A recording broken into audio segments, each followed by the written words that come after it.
बल्कि भारत की तकदीर लिख दी। तो फिर सबसे बड़ा सवाल यह है कि एक महान साम्राज्य आखिर बनता कैसे है? क्या वो दोस्ती और समझदारी की नींव पर खड़ा होता है, या फिर उसे ताकत और जंग की आग में तपाया जाता है? यही दो अलग अलग फलसफे, या यूं कहें कि दो रास्ते, हमारी आज की इस पड़ताल का दिल हैं।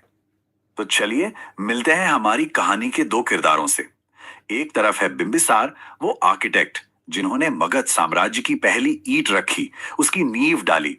और दूसरी तरफ है चंद्रगुप्त, वो विजेता जिन्होंने उस नींव पर एक ऐसे विशाल अखंड भारत की इमारत खड़ी कर दी जिसे आज हम जानते हैं। एक ने सपना देखा तो दूसरे ने उसे हकीकत बनाया। तो हमारी कहानी शुरू होती है बिंबिसार से। जरा सोचिए उस वक्त को जब उन्हें विरासत में एक ऐसा राज्य मिला था जो कई टुकड़ों में। नमस्कार। चलिए एक ऐसी जगह की कल्पना करते हैं जहां से भारत के सबसे शक्तिशाली साम्राज्यों का जन्म हुआ। आज हम उसी प्राचीन धरती मगध की कहानी में उतरने वाले हैं, जिसने भारत के इतिहास को एक नया आकार दिया। तो सवाल ये है कि भारत का पहला विशाल अखंड साम्राज्य आखिर बना कहाँ था? इस एक सवाल का जवाब हमें इतिहास की एक असाधारण यात्रा पर ले जाता है, और उस यात्रा का केंद्र है मगध। इस कहानी को हम परत दर परत खोलेंगे। सबसे पहले हम मगध की शक्ति के रहस्यों को जानेंगे। फिर देखेंगे कि कैसे मौर्यों ने इस शक्ति का इस्तेमाल करके भारत को एक किया। इसके बाद हम गुप्तों के शानदार स्वर्ण युग की यात्रा करेंगे। कई टुकड़ों में बिखरा हुआ था। जरा सोचिए, दो राजा, दो एकदम अलग अलग रास्ते, और एक ऐसा साम्राज्य जिसने भारत का नक्शा हमेशा हमेशा के लिए बदल दिया। आज हम मगध के उन दो महान शासकों बिंबिसार और चंद्रगुप्त की कहानी में उतरेंगे, जिन्होंने सिर्फ इतिहास के पन्ने नहीं भरे, बल्कि भारत की तकदीर लिख दी। तो फिर सबसे बड़ा सवाल यह है कि एक महान साम्राज्य आखिर बनता कैसे है? क्या वो दोस्ती और समझदारी की नींव पर खड़ा होता है, या फिर उसे ताकत और जंग की आग में तपाया जाता है? यही दो अलग अलग फलसफे, या यूं कहें कि दो रास्ते, हमारी आज की इस पड़ताल का दिल हैं। तो चलिए मिलते हैं हमारी कहानी के दो किरदारों से। एक तरफ है बिंबिसार, वो आर्किटेक्ट जिन्होंने मगध साम्राज्य की पहली ईंट रखी, उसकी नींव डाली। और दूसरी तरफ है चंद्रगुप्त, वो विजेता जिन्होंने उस नींव पर एक ऐसे विशाल अखंड भारत की इमारत खड़ी कर दी जिसे आज हम जानते हैं। एक ने सपना देखा तो दूसरे ने उसे हकीकत बनाया। तो हमारी कहानी शुरू होती है बिंबिसार से। जरा सोचिए उस वक्त को जब उन्हें विरासत में एक ऐसा राज्य मिला था जो कई टुकड़ों में बिखरा हुआ था। उनका सबसे पहला और सबसे बड़ा काम था इन बिखरे हुए टुकड़ों को जोड़कर एक मजबूत तस्वीर बनाना। और ये काम और भी मुश्किल हो जाता है जब आपकी उम्र सिर्फ 15 साल हो। जी हाँ, सिर्फ 15 साल की उम्र में उन्हें एक ऐसे राज्य की बागडोर मिली जो दर्जनों छोटे छोटे राज्यों के बीच अपनी पहचान बनाने के लिए जूझ रहा था। ज्यादातर लोग तो शायद घबरा जाते, लेकिन बिंबिसार, उन्होंने इसी चुनौती में एक बहुत बड़ा मौका देखा। बिंबिसार की कामयाबी का राज सिर्फ उनकी तलवार में नहीं था। नहीं, उनकी रणनीति तो एक शतरंज के खेल जैसी थी, जिसमें हर चाल बहुत सोची समझी होती थी। हाँ, उन्होंने ताकत का इस्तेमाल किया, लेकिन साथ ही साथ पड़ोसी राज्यों से शादियों के रिश्ते जोड़कर दोस्त भी बनाए।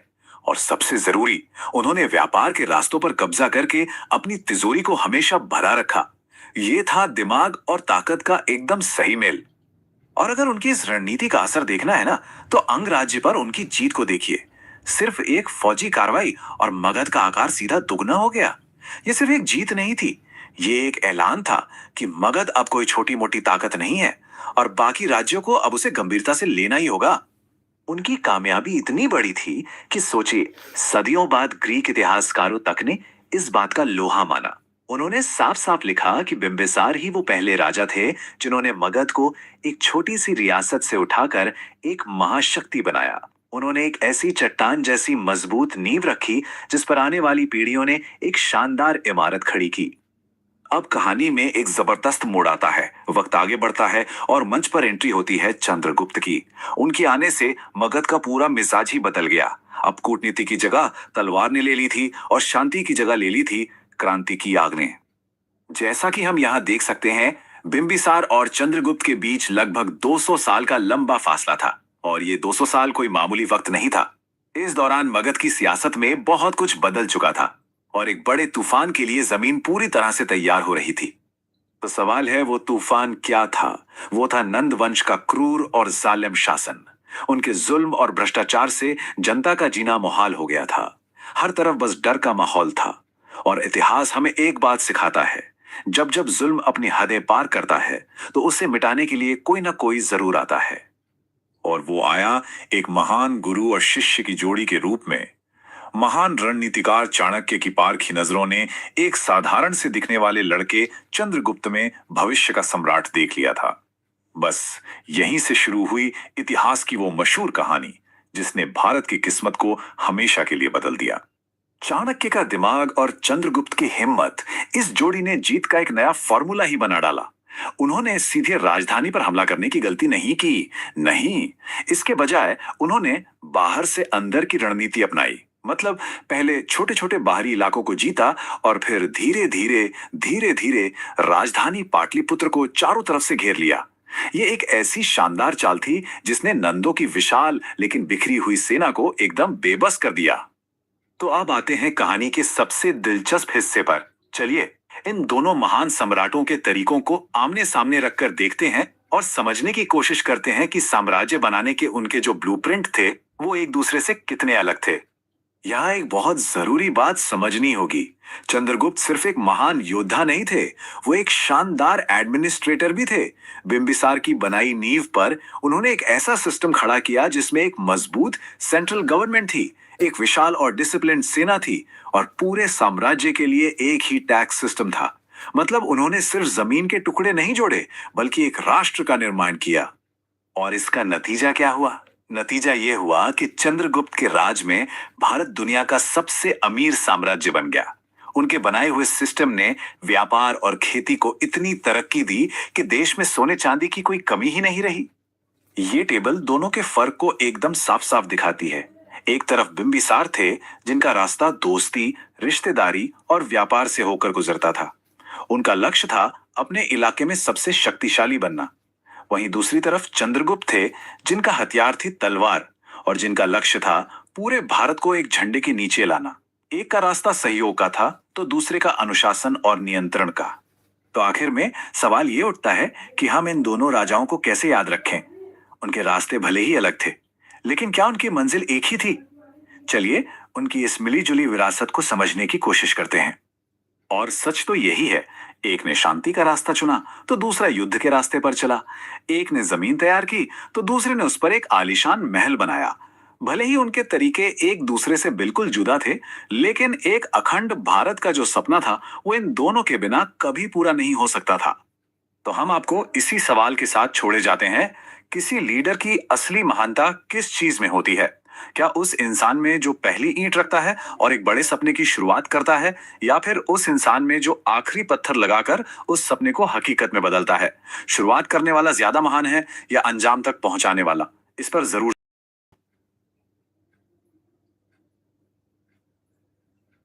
तो कि शानदार स्वर्ण युग की यात्रा करेंगे और अंत में समझेंगे कि महान साम्राज्यों ने आज हमारे लिए क्या छोड़ा है।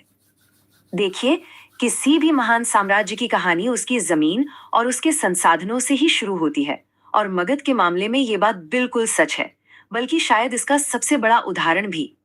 मगध की सफलता कोई संयोग नहीं थी, उसे प्रकृति से ही एक ऐसी बढ़त मिली थी जिसे हराना मुश्किल था। गंगा की उपजाऊ घाटी, मतलब खाने पीने की कोई कमी नहीं। जमीन के नीचे छिपी लोहे की खदानें, इसका मतलब उस जमाने के सबसे एडवांस्ड हथियार। उसकी पहली राजधानी राजगीर तो जैसे पहाड़ों के बीच एक कुदरती किला थी। और गंगा सोन जैसी नदियां, वो तो व्यापार और सेना के लिए किसी हाईवे से कम नहीं थी।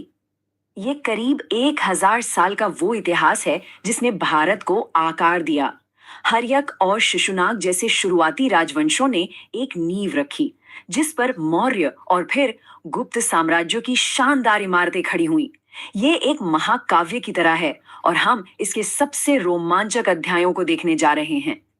मौर्यों के आने से ठीक पहले नंद साम्राज्य ने पहली बार दुनिया को मगध की असली ताकत का प्रदर्शन करके दिखाया।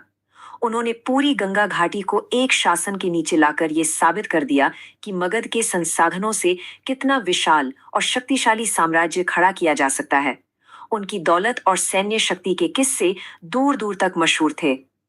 20,000, सोचकर देखिए, 20,000 से ज्यादा युद्ध हाथी। ये सिर्फ एक संख्या नहीं है, ये उस समय की दुनिया की सबसे बड़ी और सबसे खौफनाक सेनाओं में से एक का प्रतीक था। और यही वो ताकत थी जिसने नंदों को लगभग अपराजय, मतलब अनबीटेबल बना दिया था। तो नंदों ने एक बहुत बड़ा मंच तैयार कर दिया था।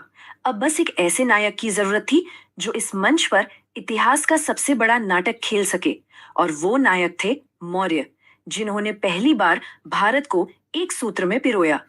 महान रणनीतिकार चाणक्य के मार्गदर्शन में एक नौजवान योद्धा चंद्रगुप्त मौर्य ने न सिर्फ अत्याचारी नंद शासक को उखाड़ फेंका, बल्कि एक ऐसा सपना पूरा किया जो पहले किसी ने नहीं किया था। अपनी सैन्य जीत और राजनीतिक दूरदर्शिता से उन्होंने भारत के पहले वास्तविक अखंड साम्राज्य की नींव रखी। ये तुलना बहुत दिलचस्प है। अगर चंद्रगुप्त मौर्य ने बल और रणनीति से भारत का राजनीतिक एकीकरण किया, तो उनके पोते सम्राट अशोक ने धम्म के सिद्धांत के माध्यम से भारत को आध्यात्मिक रूप से एक किया। कह सकते हैं कि एक ने साम्राज्य का शरीर बनाया तो दूसरे ने उसमें आत्मा डाली। इतिहास में कुछ ही कहानियां सम्राट अशोक के बदलाव जितनी शक्तिशाली हैं। कलिंग युद्ध के मैदान पर लाखों लोगों की पीड़ा देखकर एक विजेता सम्राट का दिल पछतावा से भर गया।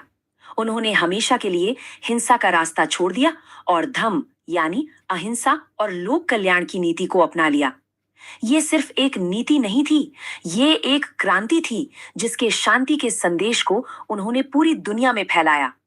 मौर्यों के पतन के कई सौ सालों बाद मगध की धरती ने एक बार फिर इतिहास को एक नया मोड़ दिया। इस बार उदय हुआ गुप्त साम्राज्य का एक ऐसा युग जिसे आज भी भारत का स्वर्ण युग कहा जाता है। भारत का स्वर्ण युग ये सिर्फ एक उपाधि नहीं है, ये एक ऐसे समय का जिक्र है जब भारत सिर्फ सैन्य या राजनीतिक रूप से ही नहीं, बल्कि ज्ञान, कला और संस्कृति के शिखर पर पहुंच गया था। समुद्रगुप्त और चंद्रगुप्त द्वितीय जैसे महान शासकों ने न केवल साम्राज्य को बड़ा किया, बल्कि उन्होंने कवियों, वैज्ञानिकों और कलाकारों को भी संरक्षण दिया। उनके शासनकाल में कला, साहित्य और विज्ञान अपने चरम पर पहुंचे, क्योंकि वो समझते थे कि एक महान साम्राज्य केवल जीत से नहीं, बल्कि ज्ञान और संस्कृति से भी बनता है। इस स्वर्ण युग की उपलब्धियां आज भी हमें हैरान करती हैं। संस्कृत साहित्य अपनी ऊंचाइयों पर था। गणित में शून्य की क्रांतिकारी अवधारणा ने दुनिया को हमेशा के लिए बदल दिया। खगोलविदों ने सितारों के रहस्यों को सुलझाया और मूर्तिकला और वास्तुकला ने तो ऐसे चमत्कार किए जो आज भी हमारे सामने खड़े हैं। तो इस 1000 साल की शानदार यात्रा के बाद सवाल ये उठता है कि इन साम्राज्यों ने हमारे लिए आखिर छोड़ा क्या है, उनकी स्थायी विरासत क्या है। अगर संक्षेप में कहें तो मगध की रणनीतिक नींव पर मौर्यों ने राजनीतिक एकता का एक मजबूत स्तंभ खड़ा किया और उसी नींव पर गुप्तों ने सांस्कृतिक उत्कृष्टता का शिखर बनाया। इन दोनों ने मिलकर ही भारतीय उपमहाद्वीप की उस मूल पहचान को गढ़ा जिसकी गूंज आज भी सुनाई देती है। तो ये सोचने वाली बात है ना, कि क्या इन महान साम्राज्यों की विरासत, चाहे वो अशोक का शांति का संदेश हो या गुप्त काल की वैज्ञानिक खोजें, आज भी हमारे समाज, हमारी संस्कृति और हमारी दुनिया में किसी न किसी रूप में जीवित है। आज हम एक ऐसी कहानी में उतरेंगे जिसने भारत के नक्शे को हमेशा के लिए बदल दिया। ये कहानी है एक अपमानित विद्वान और एक मामूली से लड़के की, जिन्होंने साथ मिलकर भारत के सबसे महान साम्राज्यों में से एक की नींव रखी। मैं नंद वंश का विनाश कर दूंगा। ये सिर्फ शब्द नहीं थे, ये एक ऐसी प्रतिज्ञा थी, एक ऐसी शपथ जिसने घटनाओं का एक ऐसा सिलसिला शुरू किया जिसने इतिहास की धारा ही मोड़ दी। चलिए समझते हैं कि इस प्रतिज्ञा के पीछे की कहानी क्या थी।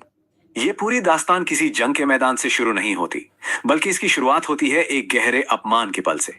एक ऐसा अपमान जिसने एक विशाल साम्राज्य के अंत और एक नए साम्राज्य के उदय की पूरी पटकथा लिख दी। चलिए जरा समय में पीछे चलते हैं। 4वीं शताब्दी ईसा पूर्व का भारत। उस समय मगध सबसे ताकतवर राज्य था। नंद वंश का शासन था। और मगध की शक्ति का कोई मुकाबला नहीं था। 2 लाख, जरा इस संख्या के बारे में सोचिए। ये उस समय के राजा धनानंद की पैदल सेना थी। इतना ही नहीं, उसके पास 20,000 घुड़सवार और 3,000 से ज्यादा जंगी हाथी भी थे। मतलब एक अजेय मानी जाने वाली सेना। लेकिन इतनी बड़ी ताकत का मतलब यह नहीं था कि वो एक अच्छा राजा था। असल में ठीक इसका उल्टा था। धनानंद एक जालिम शासक था। उसकी प्रजा भारी भरकम टैक्स, उसकी क्रूरता और दमन से पूरी तरह तंग आ चुकी थी। और इसी माहौल में एंट्री होती है तक्षशिला विश्वविद्यालय के एक बहुत ही प्रतिभाशाली आचार्य चाणक्य की। वो मगध पहुंचे थे एक सपना लेकर, एक ऐसा राष्ट्र बनाने का सपना जहां न्याय हो और भारत एक मजबूत देश बने। लेकिन जब चाणक्य अपनी बात लेके धनानंद के दरबार में पहुंचे तो घमंड में चूर राजा ने भरी सभा में उनका अपमान किया। उसने कहा, तुम जैसा कमजोर ब्राह्मण राजाओं को सलाह नहीं दे सकता। बस यही वो पल था जिसने चाणक्य के अंदर बदले की आग जला दी। अब देखिए, चाणक्य को पता था कि सिर्फ गुस्सा या बदला लेने की भावना से कुछ नहीं होगा। अपनी शपथ पूरी करने के लिए उन्हें एक योजना तो चाहिए ही थी, पर साथ में एक ऐसा योद्धा भी चाहिए था जो उस योजना को अंजाम दे सके। तो चाणक्य निकल पड़े एक ऐसे चेहरे की तलाश में जो इस क्रांति का नेतृत्व कर सके। और उनकी ये तलाश उन्हें एक ऐसे लड़के तक ले गई जिसमें उन्हें भविष्य का सम्राट दिखाई दिया। और यहां 2 बिल्कुल अलग दुनियाएं एक साथ आईं। एक तरफ थे चाणक्य, एक अपमानित ब्राह्मण लेकिन एक महान रणनीतिकार, और दूसरी तरफ चंद्रगुप्त, एक साधारण सा लड़का लेकिन पैदाइशी योद्धा। ये एक तरह से दिमाग और ताकत का एकदम सही मेल था। चाणक्य ने चंद्रगुप्त को अपनी शरण में ले लिया। उन्होंने उसे सिर्फ तलवारबाजी नहीं सिखाई, बल्कि राजनीति, अर्थशास्त्र, कूटनीति और राजकाज चलाने की हर कला में माहिर बनाया। उन्होंने एक साधारण लड़के को एक होने वाले सम्राट में ढाल दिया। लेकिन जैसा कि अक्सर बड़ी कहानियों में होता है, जीत का रास्ता इतना आसान नहीं था। उन्हें एक बड़ी हार का सामना करना पड़ा, जिसने उन्हें अपनी पूरी रणनीति पर दोबारा सोचने के लिए मजबूर कर दिया। उनकी पहली कोशिश नंद साम्राज्य के केंद्र पर सीधा हमला करना बुरी तरह नाकाम रही। उन्हें हार का मुंह देखना पड़ा। और यहीं चाणक्य ने चंद्रगुप्त को वो सबक सिखाया जो आज भी उतना ही सच है। सफलता का पहला कदम अक्सर असफलता ही होता है। उन्होंने समझाया कि हार अंत नहीं है, बल्कि जीत की तरफ बढ़ने का एक जरूरी हिस्सा है। तो इस हार से सीखकर चाणक्य ने अपनी पूरी स्ट्रैटेजी ही बदल दी। अब सीधा हमला नहीं करना था। उनकी नई योजना के 4 कदम थे। पहला, जनता को जालिम राजा के खिलाफ एकजुट करो। दूसरा, साम्राज्य की सीमाओं पर छोटे छोटे हमले यानी गुरिल्ला वॉरफेयर शुरू करो। तीसरा, दुश्मन तक रसद पहुंचने वाले सारे रास्ते काट दो। और चौथा, साम्राज्य को धीरे धीरे बाहर से कमजोर करते हुए अंदर की तरफ बढ़ो। और ये नई रणनीति, यही वो चाबी साबित हुई जिसने नंद वंश के पतन और एक नए राजवंश मौर्य साम्राज्य के उदय के दरवाजे खोल दिए। तो ये जीत कैसे मिली? देखिए, सबसे पहले लोगों का समर्थन हासिल किया गया जो धनानंद से पहले ही नाराज थे। फिर लगातार हमलों से साम्राज्य के संसाधन खत्म कर दिए गए, जिससे केंद्र कमजोर पड़ गया। और आखिर में जब दुश्मन पूरी तरह कमजोर हो चुका था, तब चंद्रगुप्त ने अपनी सेना के साथ राजधानी पाटलिपुत्र पर धावा बोल दिया। एक आखिरी और निर्णायक लड़ाई में धनानंद की हार हुई और इसी के साथ एक अत्याचारी युग का अंत हुआ और एक नए गौरवशाली युग की शुरुआत हुई। चंद्रगुप्त मौर्य को एक अखंड भारत के पहले महान सम्राट के तौर पर ताज पहनाया गया और मौर्य साम्राज्य की नींव रखी गई। चंद्रगुप्त का शासन सिर्फ जीत तक ही सीमित नहीं था। असल में यहीं से भारत के एक सुनहरे दौर की शुरुआत हुई। पूरे देश के लिए एक जैसा कानून बनाया गया, लोगों को निष्पक्ष न्याय मिला और व्यापार फला फूला, जिससे देश में खुशहाली आई। लेकिन सम्राट के पीछे वो रणनीतिकार था जिसने ये सब मुमकिन किया। तो चाणक्य की विरासत क्या है, उनका क्या असर रहा? चाणक्य ने हमें सिर्फ एक साम्राज्य नहीं दिया, उन्होंने हमें अर्थशास्त्र दिया। ये एक ऐसा ग्रंथ है जिसमें राजकाज, अर्थव्यवस्था और युद्ध नीति के बारे में ऐसी बातें लिखी हैं जो आज भी दुनिया भर के विद्वानों के लिए एक मिसाल हैं। तो संक्षेप में कहानी यह है कि कैसे एक अपमानित विद्वान के संकल्प ने एक सम्राट को जन्म दिया, एक बिखरे हुए राष्ट्र को एक नई दिशा दी और इतिहास को हमेशा हमेशा के लिए बदल कर रख दिया। ये कहानी हमें एक बहुत बड़ा सवाल सोचने पे मजबूर करती है।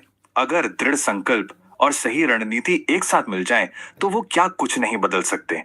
शायद इतिहास हमें यही सिखाता है कि इसकी कोई सीमा नहीं है।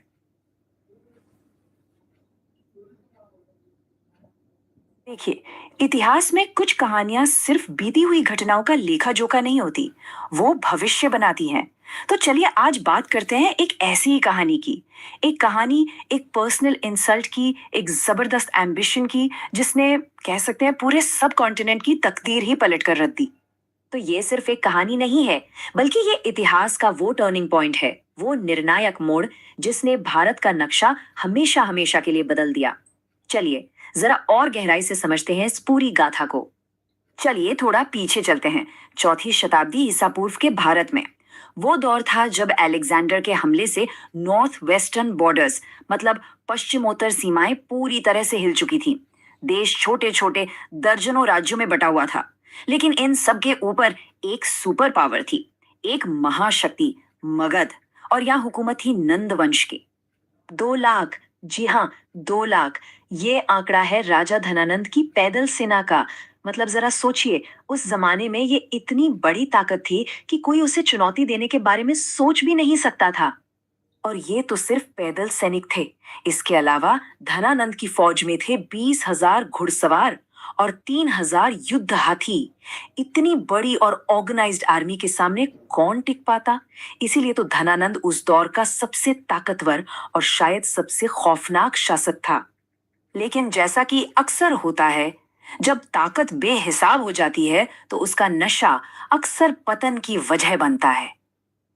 धनानंद के जालिम राज में लोग भारी भरकम टैक्स और जुल्म के बोझ तले दबे हुए थे, और यही यही इस इतने बड़े साम्राज्य की सबसे बड़ी और सबसे खतरनाक कमजोरी थी। और यहीं से कहानी एक ऐसा मोड़ लेती है जहां एक मामूली सा लगने वाला पर्सनल इंसल्ट, एक पर्सनल ह्यूमिलिएशन, एक बहुत बड़ी क्रांति की वजह बन जाता है। तो इसी माहौल में, इसी उथल पुथल के बीच एंट्री होती है तक्षशिला यूनिवर्सिटी के एक ब्रिलियंट स्कॉलर और स्ट्रैटेजिस्ट की, चाणक्य। वो मगध पहुंचे थे एक सपना लेकर, एक अखंड भारत का, एक ऐसे राष्ट्र का जहां इंसाफ हो और जहां राजा प्रजा का सेवक हो। लेकिन सत्ता के नशे में चूर धनानंद को ये सब कहाँ समझ आने वाला था। उसने चाणक्य के ज्ञान की इज्जत करने की बजाय भरी सभा में उन्हें एक साधारण ब्राह्मण कहकर जलील कर दिया। और शायद ये उसकी जिंदगी की सबसे बड़ी और आखिरी गलती थी। बस उसी पल, उस अपमान के पल में चाणक्य ने अपनी शिखा खोल दी और कसम खाई कि जब तक वो इस घमंडी नंद वंश को जड़ से उखाड़ नहीं फेंकेंगे, तब तक वो इसे दोबारा नहीं बांधेंगे। एक पर्सनल इंसल्ट अब एक हिस्टोरिकल मिशन बन चुका था। तो कसम तो ले ली गई थी, लेकिन इसे पूरा करने के लिए एक असाधारण योद्धा चाहिए था। एक ऐसा शख्स जो इस नामुमकिन से लगने वाले काम को मुमकिन बना सके। और यहीं से शुरू हुई चाणक्य की तलाश। और फिर उनकी नजर पड़ी एक लड़के पर, एक मामूली से दिखने वाले लड़के पर, चंद्रगुप्त। वो गरीबी में पला बढ़ा था बिल्कुल, लेकिन उसकी आंखों में एक सम्राट वाली चमक थी, एक जबरदस्त विल पावर था। चाणक्य ने चंद्रगुप्त को अपना शिष्य बना लिया, उसे अपनी पनाह में ले लिया और उसे सब कुछ सिखाया। युद्ध, राजनीति, डिप्लोमेसी, इकोनॉमिक्स, सब कुछ। चाणक्य का दिमाग और चंद्रगुप्त की बहादुरी, ये दोनों जब मिले तो बनी इतिहास की सबसे पावरफुल गुरु शिष्य की जोड़ी। तो अब सवाल ये था कि इतने बड़े साम्राज्य को गिराया कैसे जाए। ये सिर्फ ताकत का खेल नहीं था, बिल्कुल नहीं। ये तो दिमाग का खेल था, स्ट्रैटेजी का। और इसमें चाणक्य का दिमाग ही सबसे बड़ा हथियार था। और मजे की बात यह है कि उनकी पहली कोशिश नाकाम रही थी। चंद्रगुप्त ने सीधा कैपिटल पाटलिपुत्र पर हमला कर दिया और वो हार गए। लेकिन चाणक्य के लिए यह हार अंत नहीं थी, ये एक बहुत बड़ा सबक था। तो इस हार से सीखकर चाणक्य ने स्ट्रैटेजी पूरी तरह बदल दी। अब सीधा हमला नहीं, बल्कि साम्राज्य के किनारों को कमजोर करो, दुश्मन की सप्लाई लाइंस काट दो, लोगों के मन में जो गुस्सा है उसे एक हथियार की तरह इस्तेमाल करो। मतलब उन्होंने नंद साम्राज्य के साइज को ही उसकी सबसे बड़ी कमजोरी में बदल दिया। कमाल की स्ट्रैटेजी थी। और आखिरकार उनकी ये स्ट्रैटेजी, उनका ये सब्र काम आया। एक राजवंश का सूरज डूबा तो भारत के इतिहास में एक नए शानदार अध्याय का सूरज उगा। फाइनल बैटल, आखिरी लड़ाई जीत ली गई। चंद्रगुप्त ने धनानंद को हरा गया। चाणक्य की कसम पूरी हुई और नंद वंश का नाम हमेशा के लिए इतिहास से मिट गया। इसके बाद तो सब कुछ बहुत तेजी से हुआ। 322 बीसीई में धनानंद का तख्ता पलट और ठीक अगले साल 321 बीसीई में चंद्रगुप्त मौर्य बने सम्राट, और इसी के साथ नींव रखी गई भारत के पहले महान इंटीग्रेटेड एम्पायर की, मौर्य साम्राज्य की। चंद्रगुप्त के राज में भारत में एक नया सुनहरा दौर शुरू हुआ। ये दौर था जस्टिस का, अच्छे एडमिनिस्ट्रेशन का, ट्रेड का, यानी नंदों के जालिम राज से बिल्कुल उल्टा। तो ये कहानी यही तो दिखाती है कि कैसे एक अपमानित स्कॉलर के जबरदस्त विल पावर ने जब एक काबिल योद्धा की बहादुरी से हाथ मिलाया तो सिर्फ एक सम्राट ही नहीं बना, बल्कि एक पूरे देश को एक नई दिशा मिली। एक ऐसी दिशा जो सदियों तक कायम रही। तो आखिर में ये कहानी एक सवाल जरूर छोड़ जाती है। असली ताकत है क्या? एक राजा की लाखों की फौज, या फिर एक शिक्षक की वो कसम जिसमें इतिहास का रुख बदलने की ताकत हो? भारतीय इतिहास में ना कई शक्तिशाली और विवादास्पद साम्राज्यों की कहानियां हैं, लेकिन आज हम बात करेंगे एक ऐसे वंश की, नंद वंश। आखिर कैसे हुआ इसका उदय और फिर इसका पतन क्यों हो गया? चलिए आज इसी कहानी को थोड़ा और करीब से समझते हैं। जरा इस एक लाइन पर गौर कीजिए। ग्रीक हिस्टोरियंस ने लिखा था कि नंदों के पास सोने के पहाड़ों के बराबर धन था। सोचिए जरा, एक ऐसा साम्राज्य जिसके पास सोने के पहाड़ हों। ये सिर्फ दौलत की बात नहीं थी, ये एक ऐसी जबरदस्त ताकत थी जिसकी गूंज भारत से हजारों मील दूर ग्रीस तक सुनाई दे रही थी। और सबसे हैरान करने वाली बात जानते हैं क्या है? इतने बड़े, इतने विशाल साम्राज्य की नींव एक नाई के बेटे ने रखी थी। ये एक ऐसी कहानी है जहां समाज की सारी सीमाओं को तोड़कर कोई सत्ता के शिखर तक पहुंच गया, और ऐसा करके उसने दुनिया का पावर बैलेंस हमेशा के लिए बदल दिया। तो आखिर कौन था वो इंसान जिसने इस साम्राज्य की नींव रखी? चलिए बात करते हैं इस वंश के संस्थापक महापद्म नंद की। देखिए, महापद्म नंद की कहानी कोई मामूली कहानी नहीं है। पुराणों में तो उन्हें दूसरा परशुराम तक कहा गया है। वो शूद्र वर्ण से आते थे, मतलब उस वक्त के सोशल स्ट्रक्चर में काफी नीचे से, लेकिन इसके बावजूद उनका एम्बिशन वो आसमान छू रहा था। उन्होंने क्या किया? उन्होंने उस समय के शिशुनाग वंश का तख्ता पलट किया और मगध के सिंहासन पर अपना हक जमा लिया। पर महापद्म नंद सिर्फ सत्ता हासिल करके ही नहीं रुके। नहीं, उन्होंने उत्तर से दक्षिण और पूर्व से पश्चिम तक एक एक करके कई राज्यों को जीता और एक बहुत बड़ा साम्राज्य खड़ा कर दिया। और इसी जबरदस्त यूनिफिकेशन की वजह से उन्हें एकराट का टाइटल मिला। एकराट मतलब एक छत्र सम्राट, एक ऐसा राजा जिसके ऊपर कोई और नहीं। तो चलिए अब जरा उस दौर में चलते हैं जब नंद वंश अपनी मिलिट्री और फाइनेंशियल पावर के बिल्कुल पीक पर था। 2 लाख पैदल सैनिक। जरा सोचकर देखिए इस नंबर को। ये सिर्फ एक सेना नहीं थी, ये तो एक चलता फिरता शहर था। उस जमाने में ये एशिया की सबसे बड़ी और सबसे ताकतवर इन्फेंट्री मानी जाती थी। और हाँ, इन पैदल सैनिकों 20,000 घुड़सवार। इनकी वजह से सेना को स्पीड और एक कह सकते हैं कि एक लीथल एज मिलती थी। किसी भी दुश्मन को हैरान परेशान करने के लिए ये काफी थे। और इस आर्मी को पूरा करते थे 2,000 जंगी हाथी और 3,000 रथ। इन सबको मिलाकर ये उस समय की एक अजय मतलब अनडिफीटेबल फोर्स बन जाती थी। अरे ये ताकत इतनी जबरदस्त थी कि जब अलेक्जेंडर द ग्रेट दुनिया जीतने निकला था ना, तो उसकी सेना ने भी नंदों की फौज का सामना करने के सिर्फ ख्याल से ही व्यास नदी से आगे बढ़ने से मना कर दिया था। तो सवाल ये उठता है कि इतनी बड़ी सेना और इतने बड़े खजाने के लिए पैसा आखिर आता कहां से था? जवाब सिंपल था, जनता से। नंद शासकों ने बहुत भारी टैक्स लगाए थे, और यही टैक्स एक तरफ उनकी ताकत का सोर्स थे, तो दूसरी तरफ यही उनके पतन का कारण भी बन रहे थे। हर कहानी में एक टर्निंग पॉइंट आता है। नंद वंश के लिए ये मोड़ और इसके पतन की शुरुआत हुई इसके आखिरी राजा धनानंद के साथ। बाप और बेटे में जमीन आसमान का फर्क था, सच में। एक तरफ था महापद्मनंद, एक विजनरी फाउंडर जिसने साम्राज्य को जोड़ा, और दूसरी तरफ था उसका बेटा धनानंद, एक घमंडी, एक जालिम शासक जो सब कुछ बिखेरने वाला था। धनानंद के राज में मगध की जनता का जीना मुश्किल हो गया था। बहुत ज्यादा टैक्स, जुल्म और उसका घमंड, इन सब ने लोगों के दिलों में एक विद्रोह की आग सी जला दी थी। वो अपनी दौलत और ताकत के नशे में जैसे पूरी तरह अंधा हो चुका था। और जब जुल्म अपनी हदें पार कर रहा था, ठीक तभी इतिहास ने एक करवट ली। अब कहानी में एंट्री होती है उस इंसान की जिसे इस विशाल साम्राज्य को घुटनों पर लाना था, आचार्य चाणक्य। धनानंद ने अपनी जिंदगी में कई गलतियां की, लेकिन उसकी सबसे बड़ी, सबसे घातक भूल अत्याचार नहीं था। उसकी सबसे बड़ी भूल थी एक साधारण से दिखने वाले विद्वान का भरी सभा में अपमान करना। और बस यही वो पल था जिसने इतिहास बदल कर रख दिया। जब भरी सभा में चाणक्य की बेइज्जती की गई तो उन्होंने अपनी शिखा खोल दी। शिखा मतलब वो चोटी जो ब्राह्मण अपने ज्ञान और सम्मान के प्रतीक के तौर पर रखते थे। और उन्होंने कसम खाई, ये कोई मामूली गुस्सा नहीं था, ये नंद साम्राज्य के विनाश का एक संकल्प था। तो चलिए अब इस कहानी के आखिरी हिस्से की तरफ बढ़ते हैं, वो हिस्सा जहां नंदों का अंत हुआ और एक नई शक्ति का जन्म हुआ। देखिए, चाणक्य के पास दिमाग तो था, लेकिन उन्हें एक तलवार की जरूरत थी। और उनकी ये तलाश खत्म हुई एक नौजवान, बहुत ही टैलेंटेड योद्धा पर, चंद्रगुप्त मौर्य। गुरु की स्ट्रैटेजी और शिष्य की बहादुरी, इन दोनों ने मिलकर इतिहास की सबसे पावरफुल जोड़ियों में से एक बनाई। और इनका मकसद सिर्फ एक था, नंद वंश का खात्मा।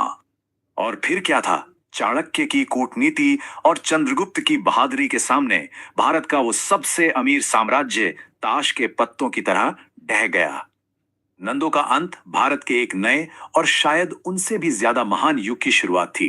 ये शुरुआत थी मौर्य साम्राज्य की, जिसने पहली बार भारत को पॉलिटिकल तौर पर एक किया। नंदवंश की कहानी सिर्फ इतिहास की किताबों का एक चैप्टर नहीं है। ये कहानी हमें एक बहुत जरूरी सवाल पे लाकर खड़ा करती है। सवाल यह है कि किसी भी शक्तिशाली साम्राज्य को असल में महान क्या बनाता है?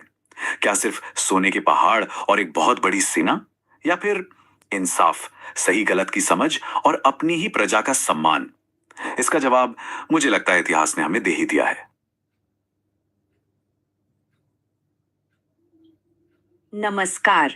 चलिए आज चलते हैं प्राचीन भारत के एक ऐसे गौरवशाली साम्राज्य की कहानी में जिसका नाम था अंग महाजनपद।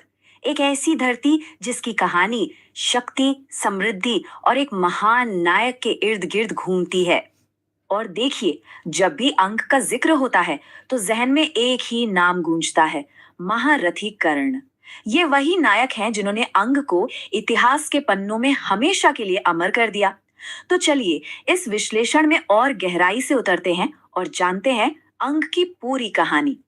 तो अंग की जो प्रोमिनेंस की कहानी है ना, वो सही मायनों में कर्ण के साथ ही शुरू होती है। ये एक ऐसा टर्निंग पॉइंट था जिसने इस राज्य की तकदीर ही बदल दी।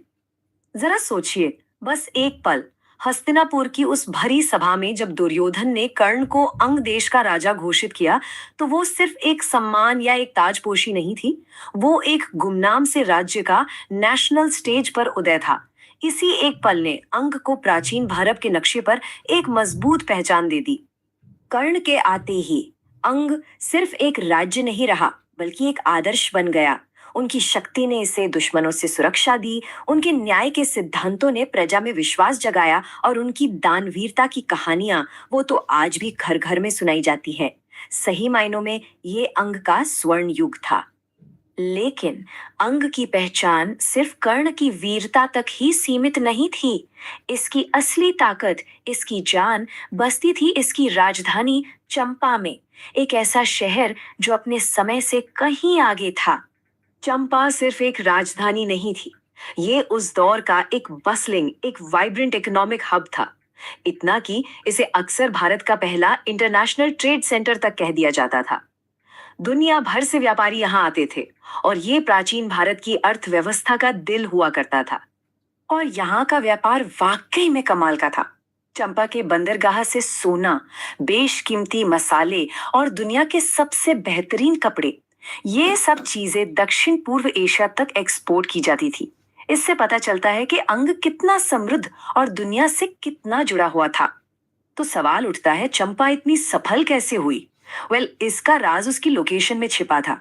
बिल्कुल गंगा नदी के किनारे बसे होने की वजह से यहाँ से सामान को लाना ले जाना बहुत आसान था, जिसने इसे ट्रेड और कल्चर का एक अहम सेंटर बना दिया। लेकिन कहते हैं ना, जहाँ दौलत और समृद्धि होती है, वहाँ अक्सर लोगों की नजर भी लग जाती है। अंग की इसी बढ़ती ताकत और दौलत ने अपने पड़ोसी राज्य मगध का ध्यान अपनी ओर खींच लिया, और बस यहीं से शुरू हुआ इतिहास का एक बहुत बड़ा संघर्ष।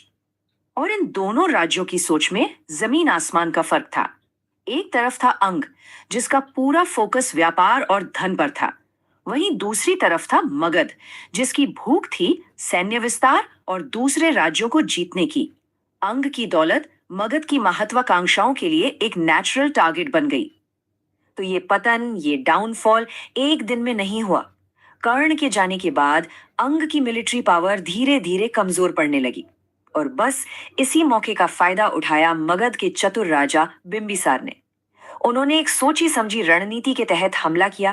पहले राजधानी चंपा पर कब्जा किया और आखिरकार पूरे अंग साम्राज्य को मगध में मिला लिया। लेकिन क्या एक साम्राज्य के खत्म होने से उसकी कहानी भी खत्म हो जाती है? शायद नहीं। चलिए अब देखते हैं कि अंग की विरासत, उसकी लेगेसी आज भी कैसे जिंदा है। ये जुड़ाव बड़ा कमाल का है।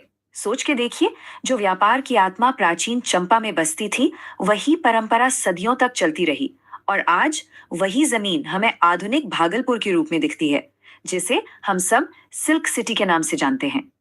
और इसका सबसे बड़ा और जीता जागता सबूत, आज जब कोई भागलपुर का मशहूर टसर सिल्क देखता है, तो वो असल में अंग की हजारों साल पुरानी विरासत को ही छू रहा होता है। वही हुनर, वही व्यापारिक समझ जो एक पीढ़ी से दूसरी पीढ़ी तक सफर करती आई है।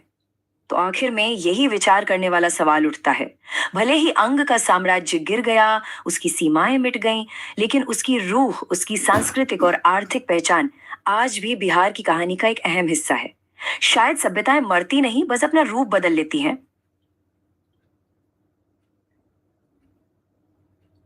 ये प्राचीन भारत में एक ऐसा शहर था जिसने सिर्फ एक साम्राज्य नहीं, बल्कि पूरे उपमहाद्वीप का भविष्य तय कर दिया। ये कहानी है कि कैसे एक छोटा सा गांव भारत का दिल बन गया और इतिहास का रुख ही मोड़ दिया। चलिए पाटलिपुत्र के शानदार सफर को और करीब से जानते हैं। इस कहानी की शुरुआत करते हैं एक ऐसे इंसान के शब्दों से जिसने इस शहर को अपनी आंखों से देखा था। यूनानी इतिहासकार मेगास्थनीज ने अपनी किताब इंडिका में पाटलिपुत्र को भारत का सबसे महान शहर बताया। अब ये कोई छोटी मोटी बात तो थी नहीं। तो सवाल ये उठता है कि आखिर ऐसा क्या खास था इस शहर में जिसने दुनिया भर के यात्रियों और इतिहासकारों को इतना हैरान कर दिया। देखिए, पाटलिपुत्र की कहानी समझने के लिए ना हमें थोड़ा पीछे मगध की पुरानी राजधानी राजगृह चलना होगा।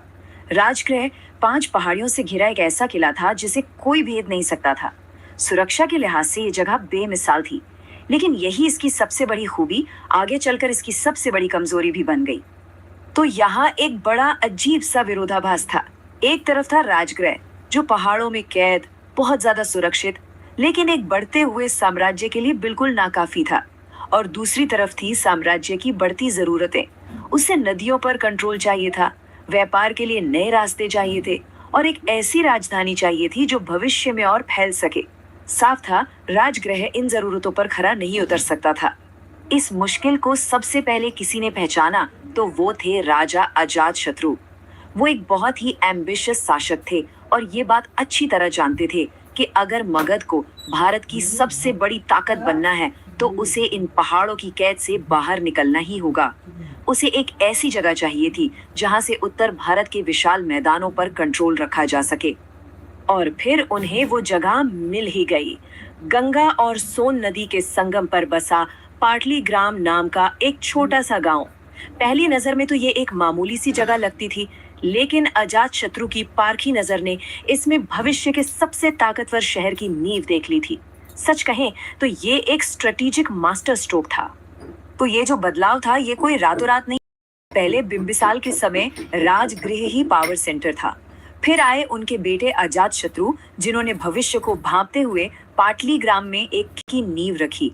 और आखिर में अजातशत्रु के बेटे उदयन ने इस विजन को हकीकत में बदला और पाटलिपुत्र को ऑफिशियली मगध की नई राजधानी बना दिया।